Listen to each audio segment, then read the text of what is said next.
Assalamualaikum warahmatullahi wabarakatuh. Perkenalkan, saya Rizal Fadi dengan NIM 721141908. Nah, pada materi kali ini yaitu pada sistem informasi manajemen, kita akan membahas mengenai materi yaitu mengenai proyek 3 dan proyek 4.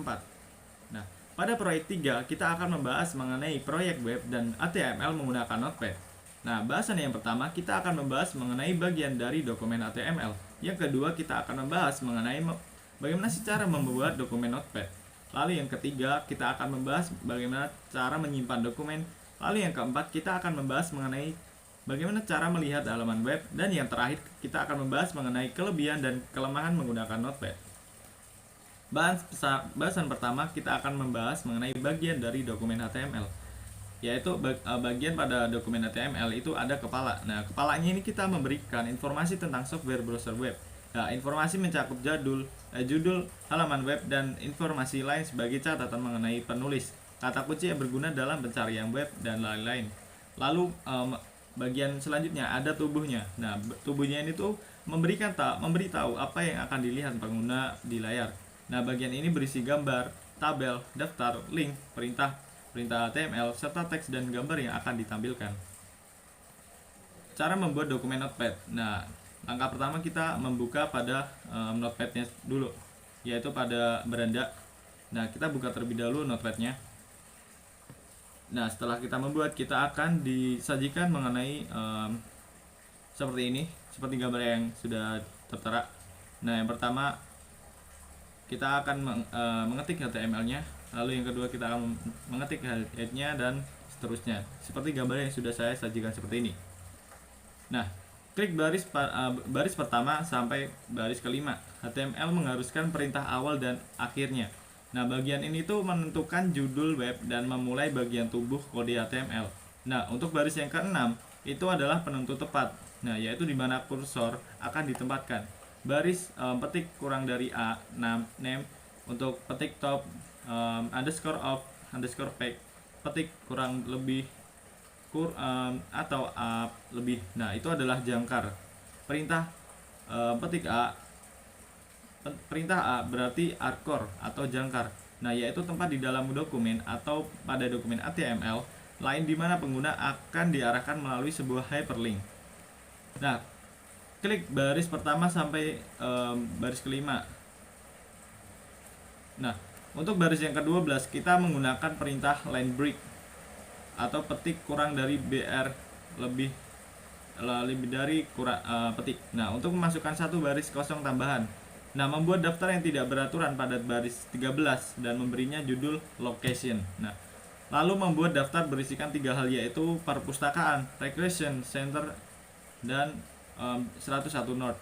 Nah, Main Street dengan menggunakan perintah li kurang dari li lebih dari.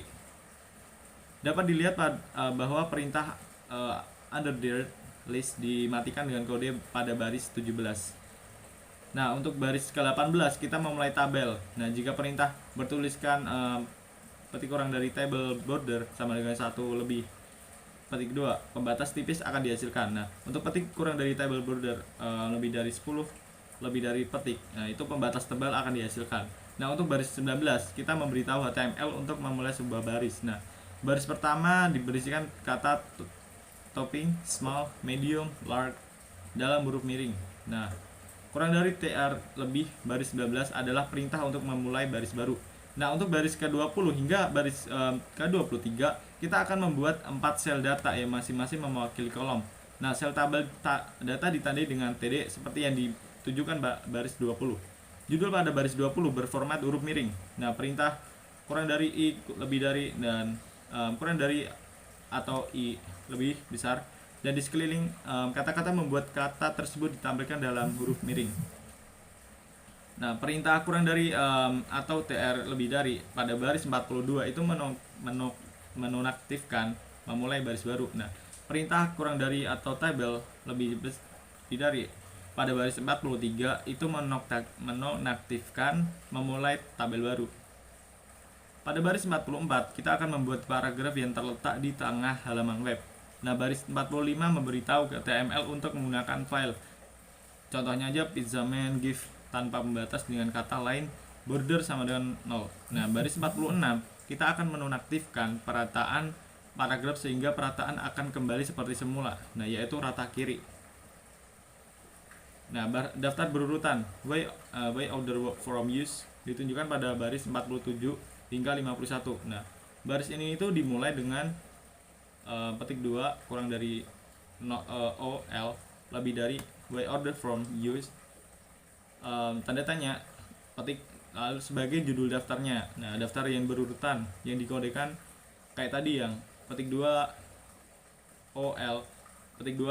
Nah, selanjutnya yaitu link. Nah, dua link yang pertama sejajar dengan bagian kanan halaman web. Nah, baris 52 dan baris 54 adalah perintah awal dan akhir yang menyebabkan paragraf tersebut sejajar dengan bagian kanan. Nah, 3 jenis link pada situs ini, satu ke halaman web lain, satu ke program email, dan satu ke bagian lain halaman web yang sedang dilihat. Nah, hyperlink yang pertama pada baris 53 sebagai contoh mail to John Doe at company.com, tapi Anda harus mengganti dengan alamat email Anda sendiri. Nah, hyperlink yang kedua baris ke-56 adalah situs web fiktif. Contohnya http sama dengan www.myschool.co.edu. Nah, jangan lupa memakai http dengan sama dengan ataunya 2 kali garis miring 2 kali. Jika meninggalkan http sama dengan garis miring 2 kali tersebut, maka link tersebut tidak akan bekerja. Seperti itu. Lalu pada baris 59 kita membuat hyperlink dengan poin referensi petik 2 top underscore of underscore page karakter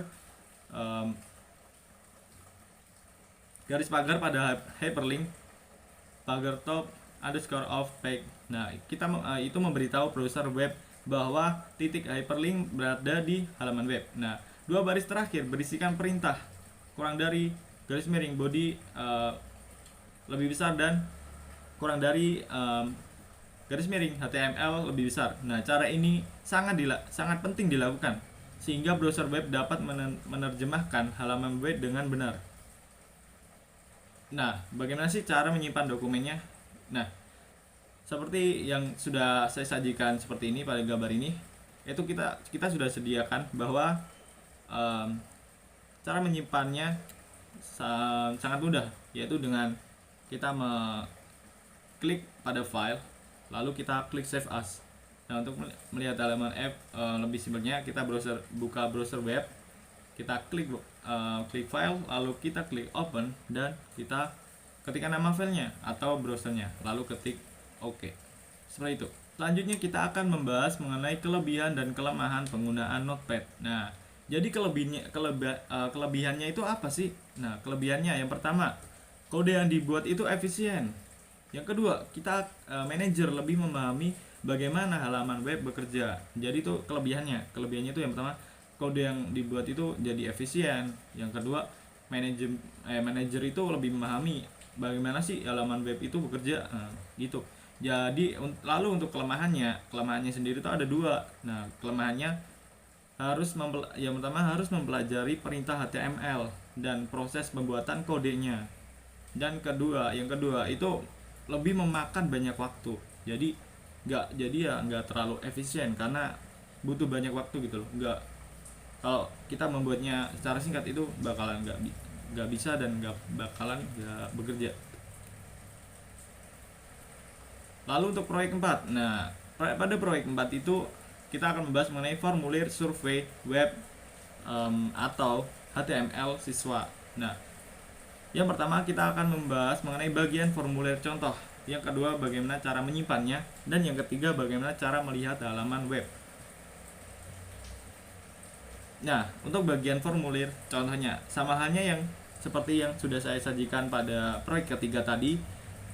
Ini lebih sama jenisnya, namun ada yang berbeda.